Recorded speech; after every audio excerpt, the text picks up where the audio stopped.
What's going on, guys? This is Rob, and if you're enjoying the content here on my channel, then make sure you hit the like button and make sure you hit subscribe so you can help decide what direction the content on my channel goes in the foreseeable future. Oh my god. Okay, so I'm back from C2E2. Fun story. You guys are going to get a kick out of this. Fun story. So writer Nick Spencer, the guy who's writing Captain America Steve Rogers and Secret Empire, and Captain America Sam Wilson and a handful of other stories, he had like a 1-hour signing at the Marvel booth at C2E2. And so I'm sitting in line and I'm just like, oh my god, this is going to be so cool to finally meet Nick Spencer and to say, hey, look, man, I love what you're doing with Steve Rogers. I think him being a Hydra agent is one of the coolest things, that's come out of Marvel Comics for quite some time. I get up there and like he signs a thing for a guy and he's like, cool, man, thanks for coming. And he looks up, he's like, you're the Comics Explained guy. And I was like, you're Nick Spencer. It was so cool because he knew who I was. And I mean, he didn't know my name or anything. He just knew me as a Comics Explained guy, but that's good enough for me. And I was like, wow, Nick Spencer knows who I am. It was mind blowing. I got a picture with Jonathan Hickman. Those of you guys who have been following my channel long enough, you guys know Hickman is like my, I'm fanboy out for Jonathan Hickman. I'm just like, God, I love your writing. He's one of the coolest guys ever. I got to meet Jason Aaron. And then of course I got to meet all you guys on the Rob Corps. And this is kind of the crazy thing. As a YouTuber, whenever I upload videos, seeing your comments is one thing. And of course I look at like the views that videos get and I realize, well, each one of those is a person, but meeting you in person changes everything because it's like, this person loves my videos and this person watches them. And it's just, it helps to keep me grounded. I think it helps to remind me that tangible people out there that I can meet at conventions love the content that I upload. And so it's really cool to be able to meet and talk to you guys. And yes, the Rob Corps will be getting a lantern ring. That story's being fleshed out in the Ultimate Weekly Recap. Those of you guys who don't know, myself, Benny, a comic historian, Caitlin, at That Sea Monster, and Dylan in the background, we all work together to upload that series and get it to you guys. We have a current story arc going on where I killed Benny, and I will be getting a yellow lantern ring and then eventually the Rob Corps ring. So a little bit of a spoiler there, but we pick up with Secret Empire number 0. Man, now let me tell you something. Man, I was going over this story. man, let me tell you something, man. I had to stop halfway through and catch my breath because I was just like, oh my God, it's so good. Now, there are a couple things. With regards to what's going on in Secret Empire, we do have to play a little bit of catch up, and we're gonna do that in videos. I want to get this out there because I just love it so much and I was so excited. But I'm gonna create a playlist probably here in the next week or so, and it's just gonna be the Secret Empire playlist. So it'll have everything you need to know in chronological order. So we're gonna go back and we're gonna cover Avengers Standoff. We're gonna go back and we're gonna cover like Thunderbolts and stuff like that. I mean, they're videos that a lot of people probably won't care about because they're so old, but I want to have them there just for the sake of continuity. And so because of that, it'll give people who are getting into Secret Empire a good starting place in order to see everything and know how we got to this point. But of course, for those of you guys who are new, Secret Empire is basically Marvel's big summer event that's supposed to set everything back to rights. It's supposed to give us back a lot of the characters that we knew and loved and things like that. And Marvel Legacy looks like it's shaping up to be Marvel's version of DC Rebirth. So it looks like it's gonna be kind of cool in terms of how it's all playing out. But as this opens up, myself and Benny and over at Comic Historian actually had a debate about things. This segment really covers Steve Rogers getting back in contact again with Kraken. Now, of course, Kraken, as we know him, is basically kind of like one of the top guys within the Hydra leadership. And that's really the way Hydra is, right? Like you've got, Baron von Strucker, who originally broke off from the Nazis, thought the Nazis were short-sighted. They were like, look, Hydra can be so much more, because the Nazis were like, well, we're just gonna take over Europe and then get rid of anybody who's not what we consider to be, the perfect German. Hydra was like, we don't need to kill people. We can conquer the world through other means. So Hydra entered itself into governments and into companies and the whole 9 yards. They basically, influenced themselves all throughout the world and even influenced the things that S.H.I.E.L.D. were doing. They were basically controlling S.H.I.E.L.D. in a lot of different ways. And so because of that, where there were attempts by like the Red Skull, really right now in the events leading up to Secret Empire and all new, all different Marvel, while there were attempts by a few individuals here and there to basically move Hydra back in the direction of being like the Nazis, in the end, Hydra is not the Nazis. And so because of that, Hydra's stance has always been world domination, not executing people because they're not the perfect German. That was the nonsensical Nazi stuff, very short-sighted, very small-time stuff. So because of that, what we end up doing here is we basically have this weird scenario unfolding. And Steve Rogers, or at least what seems to take place here, is he's sort of put in like this pool. And what happens is he's basically told, hey, look, your memories will be modified, things will be changed. Someone somewhere along the line is going to undo everything. And so the indication seems to be here that Steve Rogers was a Hydra agent right up until World War II. He was basically working as a Hydra agent until World War II. Then he underwent this whole experience with a pool, that kind of thing, and his memories were modified so that he was basically the Captain America that we know right now, the one that you think of when you think of Captain America. What ended up happening, at least the indication here seems to be, that during the events events of Avengers Standoff when his history was modified by the Cosmic Cube, that instead of actually changing his history, it set his history back to the way it was supposed to be. And so again, it's really kind of a cool situation here, because what it's doing is it's toying with the notion that the Captain America you think of, the guy who's, fights on behalf of like freedom and things like that, the good Captain America, that was basically his mind being modified. His memories were altered. The bad Captain America, the Hydra Captain America, was the true Steve Rogers. It was just hidden under the surface in terms of memories that were replacing it. So that's something that I imagine will be very divisive among Captain America fans. But to me, that's why it goes into some great storytelling, because then it begs the question, which one's which? Is this whole thing a ruse? Is it basically Hydra saying, hey, look, Captain America's legacy is growing beyond the point that we can control it. So we're going to tell him, well, here's your real history. We're going to tell him, here's what's really going on. We're effectively going to dupe him, but he is inherently a good guy. There are a lot of things that are going on here that are really kind of asking the question, is he genuinely good or is he genuinely bad? But the fact remains here that this kind of jumps back up to the modern day, because remember, right now, Captain America is basically the director of S.H.I.E.L.D. That's something that we saw during the events of The Oath, following the trial of Maria Hill. Again, we've paid very close attention to the run of Captain America Steve Rogers, and we have all that stuff covered so far. But with him being the director of S.H.I.E.L.D., the funny thing about this is people still look at him as Captain America Steve Rogers. They look at him as the good guy. They still don't know he's a Hydra agent, but somebody here will actually find that out, and it's one of the coolest reactions. But what this also does is it basically brings a lot of these things to bear. The fact that Baron Zemo has been traveling around rallying up all these different supervillains to attack the various superheroes. At the same time, we had talked about how within the Marvel landscape that Steve Rogers had basically stolen a queen from the Chitauri and then brought it to Earth so that the Chitauri army would constantly launch invasion attacks against Earth, trying to, take their queen back. And Steve Rogers used this as a means to instigate the creation of a shield around the planet Earth that would keep it protected. Now, of course, that shield was the brainchild of Carol Danvers and Maria Hill, and they were allowed to basically continue the creation of this shield. But again, all this really seems to coincide, or I guess really come to a head, in the Zero issue, when it's just this massive series of events all unfolding at the same time. Now, Vinny asked a really good question. He was like, why is it that every time there's like a major event, it always starts with a major battle? Well, in truth, this is really just kind of designed to grab our attention and bring us in. That's the greatest thing about what Nick Spencer does, because so far in his writing, he doesn't do a whole lot of like huge, grandiose battles, right? Like, it's been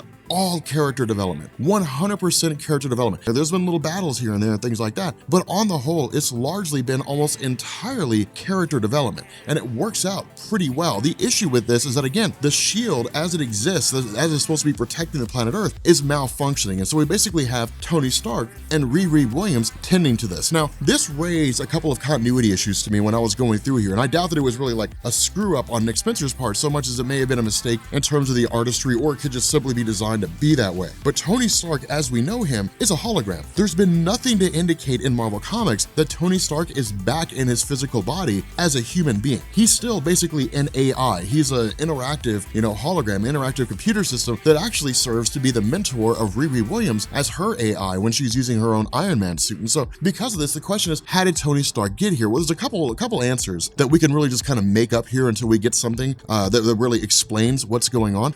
The first to me is that it's basically the AI just using a suit. And it's not that outside of the realm of possibility. The suit is nothing if just not a massive chunk of technology. And so it's entirely possible that Tony Stark could use this AI programming to literally just activate a suit. We already saw him do that in the Riri Williams Invincible Iron Man Volume 1. Like, all the different suits were activated by Tony Stark in a training session and attacked her.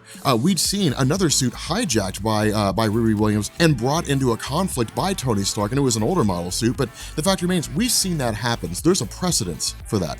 It could also be that Tony Stark is actually back, and this story takes place following Tony Stark's return, and his return hasn't happened yet. Or it could simply just be that Dr. Doom's posing as Iron Man and letting everybody believe that he's Tony Stark. Again, there's a lot of questions, or a lot of possibilities that exist here right now, but regardless of which one of those that we choose, we do know that this seems to be Tony Stark in all of his full faculties and his full abilities. Now, the cool thing about this is that we also see some really great villains, historically speaking, in Marvel Comics, that are kind of brought in here. Now, some of them appear for a singular instance, and we don't ever see him again. For example, Graviton. Graviton shows up here. He's a guy that can basically manipulate gravity, and he's a really, really interesting villain. I believe he was in the Avengers, either it was the animated movie or the animated show. I can't remember which one it is, but the Incredible Hulk was the only one who was able to overcome Graviton's strength. And Graviton's basically a guy who can manipulate the gravitational pull around an object, meaning he can make something infinitely heavy. He can increase the gravitational pull on something. So where the gravitational gravitational pull around you is 9.8 meters per second squared when you're just walking around on the sidewalk on a regular day, graviton could run up on you and increase the gravitational pull on you, which would increase it to like 50 meters per second squared, in which case you would just flatten out, you would die. But the fact remains, you understand what it is that he's able to do. And so because of this, a lot of different characters are showing up here. We of course have Luke Cage and what's more or less his reformation of the mighty Avengers. You have Cloak and Dagger and Iron Fist and a handful of others, and it's kind of cool to see Spider-Woman, different things like that, but it's really more of like a kind of run over by Sharon Carter. Now remember, Sharon Carter was the longtime love interest turned second in command to Steve Rogers. Now of course, she was initially offered the position to be director of S.H.I.E.L.D. He turned it down, and Steve took it instead. She said, look, Captain America's the greatest of us. He should be the one to be director of S.H.I.E.L.D. The other half of this is that there are people, there's basically Hydra forces gaining ground and continuing to launch their attack against, various military groups across the world. And so it's all these different plans of Captain America coming to fruition, all these different plans of Captain America all coming together to create what amounts to a worldwide calamity. Now, outside the planet Earth, it's really like the powerhouses of Marvel, right? I mean, you got Carol Danvers, you have the Guardians of the Galaxy, you have the Ultimates, you have Hyperion, you have a handful of people who are out there all trying to destroy the Chitauri fleet before it actually gets to Earth. So they're really kind of doing the best they can, and they're doing pretty well considering the fact that, there's so many Chitauri, but the problem is that it's just a constant wave. It's a war of attrition. As soon as they destroy the first wave, the next one comes. And as soon as they destroy that wave, the next one comes. It's just over and over and over again. Now, the cool thing about this is that this really highlights how effective Captain America is, right? Like, we think of Captain America, and it's like, well, I mean, in terms of powers, he's not that great. He's super strong, he's athletic, he can run really fast, he's, a human at the peak of physical conditioning. The true ability of Captain America is his leadership. It's his ability to walk into a situation and say, I am now taking control here, I'm running the whole show, and be effective at it. And that's what makes him such a prominent character. That's why he was always basically the leader of the Avengers, is because he was very good at delegating who is best in what situation, given their powers or their strengths or whatever the case may be. And so it's really a combination of things. One, he's speaking directly, with Luke Cage and with those guys out on the street level in New York, trying to take down the various villains. He's dealing with, I guess talking to Doctor Strange, who's trying to take out the same thing. He's talking to Carol Danvers out in space. He's rallying a multitude of forces together. The issue with this is that in the middle of this conflict, Nick Spencer actually draws on the original Civil War. And this is a great Easter egg, right? The original Civil War event kicked off because the villain Nitro blew up Stamford, Connecticut when he was ambushed by the New Warriors. That's basically what happens here. In this instance, we end up having Nitro doing the exact same thing. Nitro's like, you know what, I'm just gonna explode. He ends up blowing up, detonating, in an area of New York and killing multiple people. In response to this and this massive loss of life, the US government makes the worst decision imaginable. Now, this is the moment when I had to stop the story, right? Like, I was going through the comic and I was like, oh my God, I have to stop. I have to pause. Because the Secretary of Defense contacts Steve Rogers and says, are you seeing what we saw in New York? A massive explosion that took down, that has a huge amount of loss of life and a massive amount of property damage. And Steve Rogers says, yes, but we're trying to get things under control. The Secretary of Defense response is, it's too much for us to basically sit alongside and watch this unfold. It's not enough for you to delegate, you have to seize control. And so because of this, the Secretary of Defense says, the president's been moved to a safe bunker. I've been told to do the same thing. Effective this moment, under the United States SHIELD Act or whatever it's called, we are now giving you full and total control of the United States military. You are effectively the only person in control of the United States. You're the top person now. Everything's been suspended. You are now the one running the show. They have just let the fox into the hen house. And as soon as I saw that, I was like, no!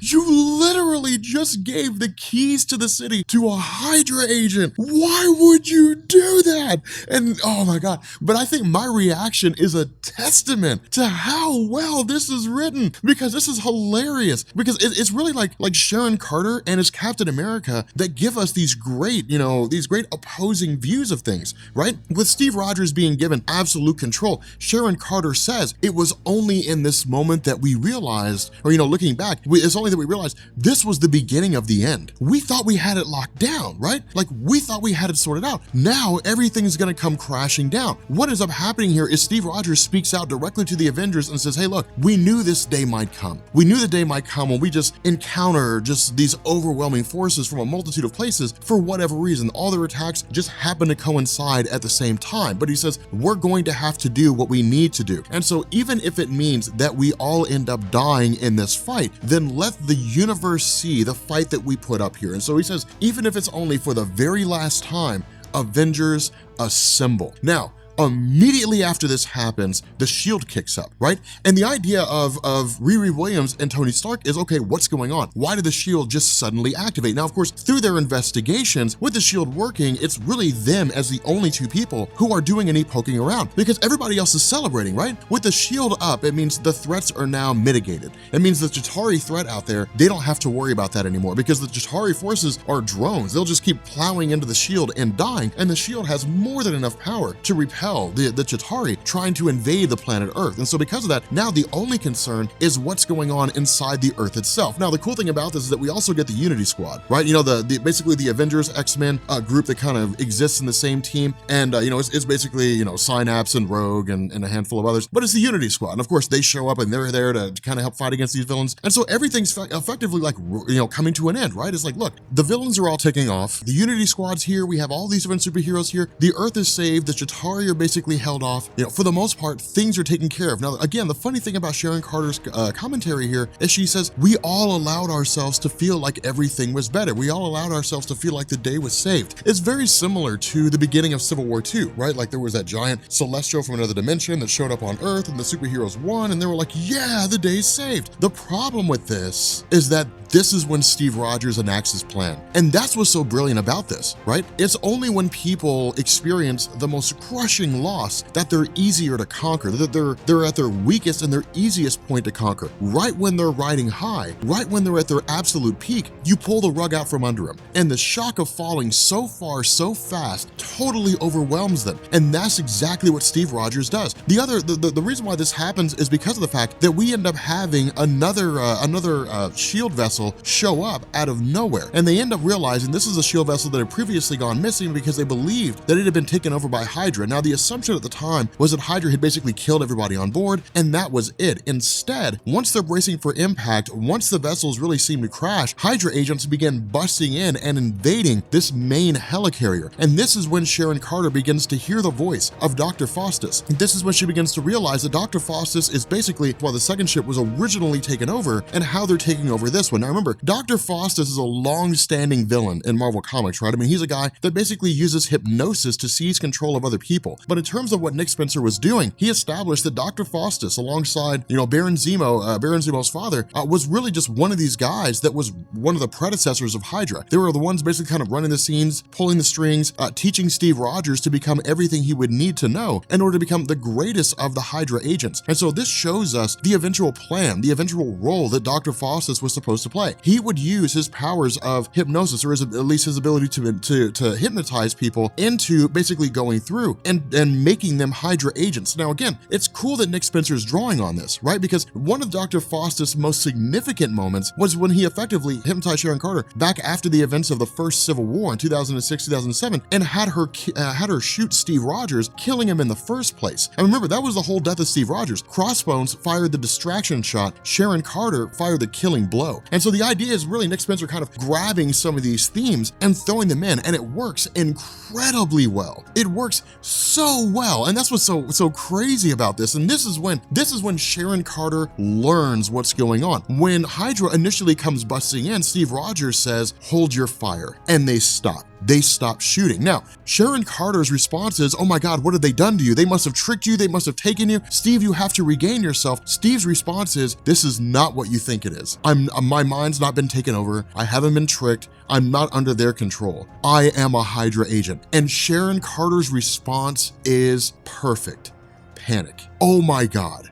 Like denial. anger. It's exactly what we would expect, right? I mean, she's the person that's closest to Steve Rogers. They were lovers at one point, and even now, they're still extremely close as they're ever going to be. And so because of that, it's like the ultimate betrayal. The man she thought she trusted, the man she thought they knew, that she thought she knew, the man who was the pillar, the moral backbone of the superhero community is a bad guy, is a villain. Now, the reason why this is so huge is for a couple reasons. One, because of the fact that Sharon Carter and Steve Rogers were so close, but two, Sharon's starting to realize the gravity of the situation. Everything that has transpired in the superhero community, everything, Civil War II, the whole idea of the Avengers Unity Squad, every single act that Steve Rogers has been involved in has been for no other reason than to culminate in this moment, him gaining absolute power. And that's the fear of it all, is what happens now, because no one but Sharon Carter knows. No superheroes out there but Sharon Carter knows that Steve Rogers is a bad guy. And Steve's like, take her away, get her out of here. Now,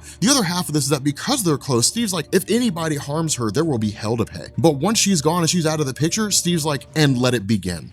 And the walls come crumbling down. The shield that was set up to keep the Chitauri out, Carol Danvers calls back and says, look, we have wounded out here. We need them to get back in. Steve Rogers says, no, you're not coming back here. None of you are coming back here. All of you who are out in space are staying out there. That means the Guardians of the Galaxy, out in space, Hyperion, out in space, Carol Danvers, the Ultimates, the whole 9 yards. The powerhouses are out in space. They're not in the picture. And so it's just like, oh my God. Now, at the same time, you do have Riri Williams and you do have Iron Man asking the question, okay, look, if this shield suddenly came back online, then why? And the more they investigate, the more they begin to realize someone sabotaged it so that it would only come up at this particular moment. So while they don't know it's Steve Rogers, they do know something's off. And so it's really kind of cool because it seems like Nick Spencer is sort of setting the stage for these two being the ones that basically lead the way to the downfall of Steve Rogers, or at the very least, an attempt to initiate a way to try to take Steve down. Now, the other half of this is Baron Zemo, Helmut Zemo, and a villain named Blackout. Now, Helmut Zemo refers to him as a guy named Bob. As far as I'm aware, Blackout is a guy by the name of Marcus Williams. So I'm not really sure what the whole idea here is with Bob, unless this is Hydra Bob, in which case that would be really, really weird. But the idea here is that Blackout's basically able to draw on something called Dark Force Dimension. And this is really kind of grabbing into one of the other aspects of Marvel Comics. There's all different kinds of dimensions that are composed purely of energy. That's how Cyclops gets his optic beams. Other dimensions that are just ridiculous, other dimensions that are home to like a villain named Nightmare, who basically just influences and seizes control of people by manipulating their nightmares, but is also insanely powerful. The dark dimension of Dormammu, there's all different kinds of dimensions out there. The Dark Force is basically this massive enveloping force of energy that Blackout can use for the purpose of absorbing things into the Dark Force dimension. So this is exactly what he does with the city of New York. Now, the abilities of Blackout are shown to be extreme here simply because of the fact that Doctor Strange, with all his powers, cannot protect the city of New York. And so this entire section gets absorbed directly into the Dark Force dimension. Now, these are stages that Steve Rogers taking. Stage 1, eliminate Operation Alpha Flight, eliminate the satellite out there, all the forces that could potentially pose a legitimate threat to him due to the amount of power that they have. All those spacefaring guys who are out there stuck outside the shield, that's stage 1. Stage 2, take over New York City. And this is when things begin to get crazy, because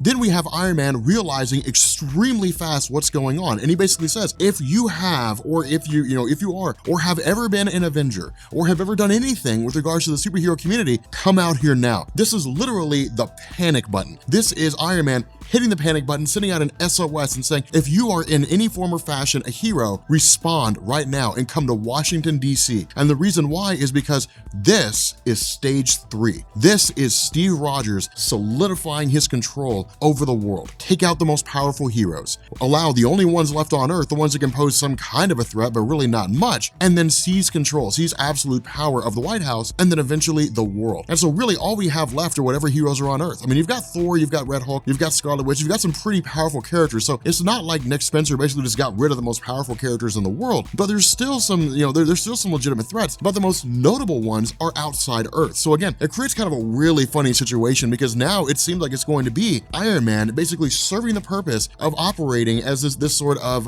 insurgent, like a leader of an insurgent group against Steve Rogers. Now, the reason why this matters is because this feels like this is what Civil War II should have been. That's exactly what this feels like. It feels like it's the other way around. Remember, in the first Civil War event, Tony Stark sided with the US government and Captain America formed his own secret Avengers. In this, Captain America is a Hydra agent seizing control of the world. Tony Stark, Iron Man, forming his own secret Avengers team would be an amazing answer to this. And so I wouldn't be surprised if at some point down the road, people were like, Civil War II didn't happen. What we actually got was Secret Empire, and this is the real Civil War II. I have no idea, but this Zero issue was incredibly amazing. It was one of the best stories that I've read in a long time with regards to all the superheroes and the major conflicts and so on. But if you guys are new here to Comics Explained, make sure you guys hit the sub button to become part of the Rob Corps. If you guys enjoyed this video, make sure you drop a like, and yeah, I will catch you all later.